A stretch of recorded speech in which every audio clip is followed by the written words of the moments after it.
L'iPhone 16 est en précommande ce vendredi 21 février 2025. Faut-il se ruer dessus, l'acheter tout de suite? Eh bien moi je vous conseille d'attendre un petit peu et je vais vous expliquer pourquoi. D'abord, je pense que vous l'aurez compris, ce n'est pas un iPhone SE, ce n'est pas un iPhone petit budget. Apple souhaite lancer une nouvelle gamme, cette gamme E, une expérience complète de l'iPhone 16 avec certaines restrictions. N'oubliez pas aussi que cet iPhone 16e va intégrer un nouveau composant, une pièce assez centrale dans le fonctionnement d'un iPhone. On va en reparler plus tard. Le E dans l'iPhone 16e ne veut pas dire économie. On a quand même un prix de 719 €. C'est extrêmement cher. On n'est même plus dans du milieu de gamme. Si on compare à de l'Android, d'un point de vue strictement hardware, vous avez bien mieux dans le monde Android. Donc on est d'accord que ce 16e d'abord n'intéressera que des gens qui sont persuadés de vouloir une expérience sur iOS. Cela étant dit, c'est quand même 250 € de moins que l'iPhone 16. Donc ça fait de ce 16e un deal pas si mal que ça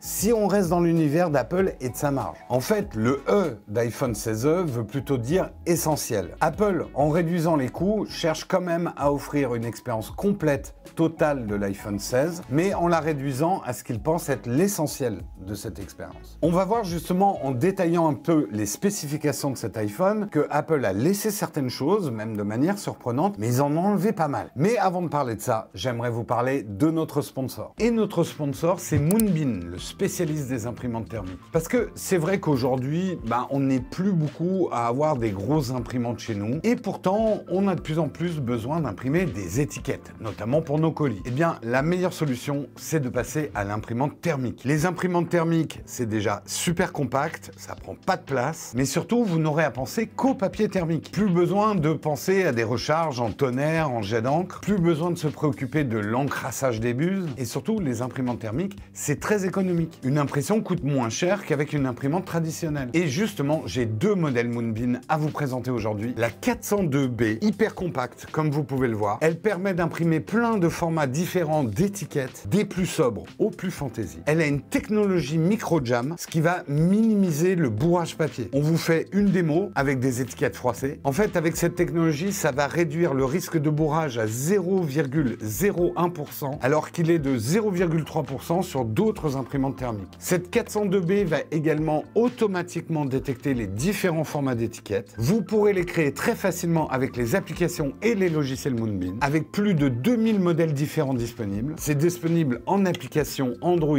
iOS, mais également sur votre navigateur si vous êtes sur PC. Vous pourrez imprimer à travers le Bluetooth et l'USB, et ce type d'imprimante a vraiment une durée de vie très longue. Moonbeam parle de plus de 970 000 étiquettes imprimées. Ça fait une bonne durée de vie. Le prix actuel de cette imprimante est à 110 €, mais j'ai une petite surprise pour vous à la fin. Je voulais aussi vous présenter la 941 AP. AP, ça veut dire AirPrint. Elle est compatible AirPrint et Wi-Fi. Vous pourrez imprimer de votre ordinateur, de votre tablette, de votre smartphone jusqu'à 50 mètres sans fil, sans problème. Elle aussi, elle va détecter tous les formats d'étiquettes auxquels vous pourriez penser. Vous trouvez ce modèle à partir de 180 €, mais la très bonne nouvelle, c'est qu'on a un code promo pour que vous ayez moins 10% sur l'achat de ces imprimantes. Vous retrouverez ce code promo et le lien dans le texte descriptif de cette vidéo. Nous, on remercie énormément Moonbeam de nous permettre de vous proposer cette vidéo et on y retourne. Comme je vous le disais, E pour essentiel fait que Apple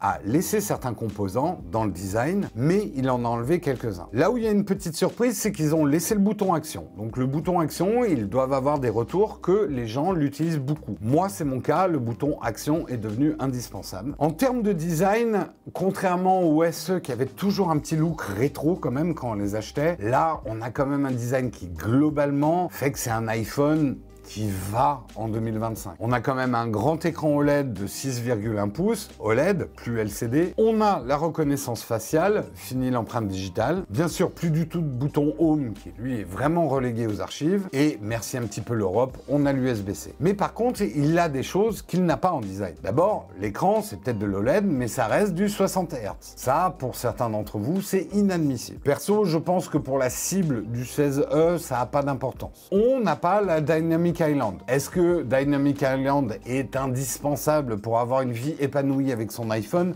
Non. Mais même si j'étais le premier à être très sceptique sur cette technologie quand c'est arrivé, j'avoue que Apple l'a bien fait évoluer, de plus en plus d'apps sont compatibles et c'est bien pratique. Par contre, là, on arrive dans les coupes franches qu'a fait Apple que je ne m'explique pas. Ils ont enlevé le MagSafe. Alors, on pourra quand même recharger en sans fil, mais en 7,5 watts. Donc, c'est le vieux standard, la vieille génération. Mais en fait, ce qui va me manquer le plus avec cette absence de MagSafe, c'est pas tellement la recharge sans fil, c'est plutôt tous les accessoires qu'Apple et les autres développent compatibles avec le MagSafe que je trouve hyper pratique. Alors, c'est quand même contournable. Si vous achetez une coque qui aura des aimants intégrés, ça va le rendre compatible Qi 2, compatible MagSafe. Donc, bon, c'est pas non plus un deal breaker, mais c'est vraiment dommage. Par contre, le truc que je n'arrive pas à m'expliquer parce que je vois pas vraiment en quoi ça fait faire des économies à Apple, c'est qu'ils n'ont pas intégré l'ultra wideband dans l'iPhone 16. Pas de puce U1, pas de puce U2. Ça veut dire que pour trouver vos AirTags, vous n'aurez que le Bluetooth. Toutes les mesures de précision qui vous permettent de vous retrouver par exemple avec Find My ne fonctionneront pas. Et là où c'est un choix vraiment bizarre, c'est que Apple met ça en standard sur ses iPhones depuis l'iPhone 11. Également, ce qui va manquer côté design, c'est qu'il n'y a pas le bouton caméra. Alors pour être honnête, depuis que j'ai l'iPhone 16 Pro,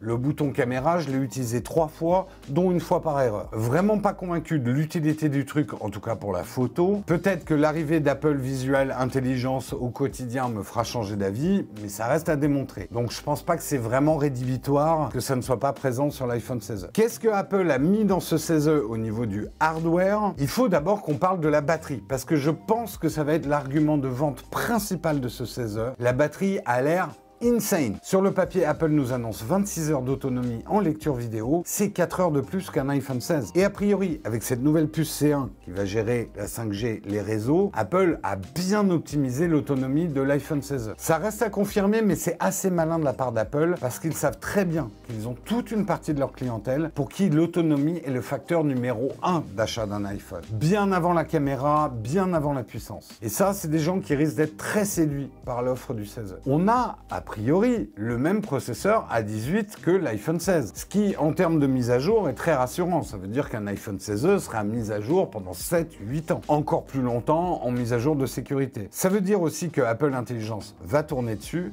en local, garantissant quand même plus de protection pour la vie privée. Ça veut dire que sur ce E, il va y avoir aussi assez de RAM pour faire tourner Apple Intelligence. Parce que c'est vrai que traditionnellement, les iPhones ont besoin de beaucoup moins de RAM, par exemple, que les Android, mais Apple Intelligence, c'est une autre paire de manches. Je sais que pour beaucoup d'entre vous, Apple Intelligence n'est absolument pas un argument. Vous savez absolument pas à quoi ça va vous servir. Et je peux vous le dire, pour l'avoir testé, j'ai fait une vidéo dessus, première version d'Apple Intelligence, vous attendez pas à des performances folles. Par contre, je pense pas qu'Apple va lâcher l'affaire. Apple Intelligence, ils vont continuer à le développer en suivant un chemin différent des autres intelligences artificielles génératives. Et c'est ça qui va être intéressant. Je pense qu'Apple Intelligence sera moins puissant que les autres, mais mieux intégré dans iOS. Je m'étends pas trop sur le sujet, on en parlera dans une autre vidéo. La grosse nouveauté en termes de hardware, c'est cette puce C1. Ça peut vous paraître pas grand chose, et pourtant c'est un challenge et un pari énorme pour Apple. Jusqu'ici, tous les modems, tout ce qui gérait la connectivité finalement de votre iPhone au réseau était géré par des puces Qualcomm que Apple payait fort cher. Et depuis pas mal d'années, Apple investit des milliards et des milliards pour pouvoir développer sa propre puce maison. L'avantage d'une puce made in Apple, c'est qu'a priori, ça sera bien meilleur pour l'autonomie. N'oubliez pas que, par exemple, la connexion 5G de votre iPhone, ça bouffe énormément de batterie parce que c'est constamment en train de chercher. Également, la bonne nouvelle, même si l'inverse aurait vraiment fait râler, c'est que ça démarre à 128 Go de stockage, finito les 64 qui devenaient un petit peu ridicules. Mais n'oublions pas ce que Apple a raboté sur ce 16e, et parfois ça paraît de l'ordre du détail, et pourtant ils ont raboté sévère. D'abord, contrairement à ce que Apple essaie de vous faire croire, la puce A18 qu'il y a à l'intérieur n'est pas la même que l'iPhone 16. Elle a un cœur GPU de moins. En fait, Apple fait plutôt un truc futé en termes d'économie, c'est que sur la chaîne de production des A18, certains GPU sont défaillants et plutôt que de jeter toute la puce, Apple désactive le GPU qui n'a pas rempli le test et les met dans l'iPhone 16. C'est une belle économie et ça leur permet d'utiliser ces puces au lieu de les mettre à la poubelle. Mais on pourrait dire aussi que Apple entretient quand même une ambiguïté en gardant le même nom de processeur. C'est à nous, les testeurs tech, de vous mettre en garde que vous n'achetez pas exactement le même processeur qu'un iPhone 16. Le C1, il faut également comprendre qu'il n'adopte pas tous les standards de la 5G. Les ondes millimétriques, qui pour l'instant ne sont présentes qu'aux États-Unis, je crois, et au Japon, ne seront pas compatibles. Alors c'est absolument pas grave pour nous en France, on n'a pas ce standard-là en 5G, mais on ne sait pas ce que l'avenir nous réserve. Par contre, ce qui est plus grave pour nous, c'est que l'iPhone 16e n'aura pas le Wi-Fi 7,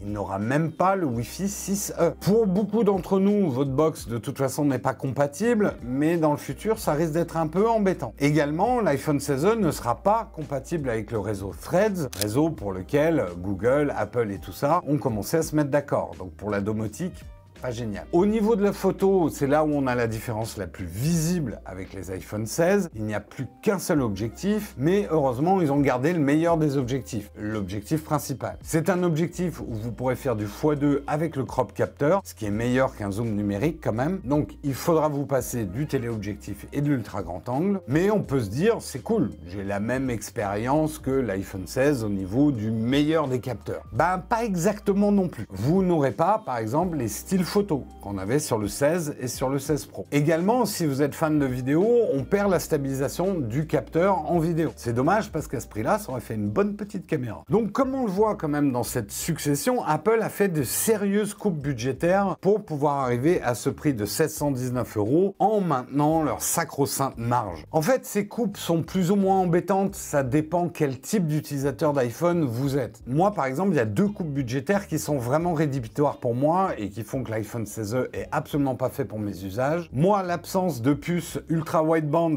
pour fonctionner avec les AirTags, ça ira pas pour moi. J'ai énormément d'AirTags. Pareil, j'ai la chance d'avoir une box qui est compatible avec le Wi-Fi 7. J'ai pas envie de revenir en arrière. Et je trouve que ces deux absences vont rendre l'obsolescence du 16e plus rapide que sur d'autres modèles. Pour le MagSafe, ça me gêne vraiment, mais comme je vous l'ai dit, c'est contournable avec une coque. Pas les coques Apple, hein. Ils n'ont pas mis d'aimant dedans. Mais tout ça ne fait pas de l'iPhone 16e un mauvais iPhone, loin de là. C'est même une très bonne expérience d'iPhone 16, avec, ne l'oublions pas, cette excellente batterie, qui va être un argument très important pour certains d'entre vous. Il est construit très solidement, il aura une excellente durabilité dans les mises à jour. Ça peut en faire un achat bien plus intéressant que d'acheter un iPhone plus ancien d'occasion. Mais pourquoi, du coup, je vous dis de ne pas l'acheter tout de suite? Bah d'abord parce que Apple Intelligence, même si ça arrive en avril, bah il est toujours pas là. Donc si vous l'achetez là tout de suite, vous aurez toujours pas Apple Intelligence. Et moi personnellement, je trouve ça très frustrant d'avoir une fonctionnalité qui est promise et que je n'ai pas au jour de l'ouverture d'un produit. Je dis aussi de pas l'acheter tout de suite parce que je vais être honnête, je trouve que le prix est un peu élevé, même pour du Apple. D'abord, regardez quand même bien le marché de l'occasion, regardez bien vos véritables besoins d'un smartphone. N'oubliez pas que l'iPhone 15 Pro sera capable de faire tourner Apple Intelligence et après aussi de vous poser la question pertinente, ai-je vraiment besoin d'Apple Intelligence? N'oubliez pas que les autres intelligences artificielles génératives, les Mistral, les Grok, les ChatGPT, les Gemini, les Perplexity fonctionnent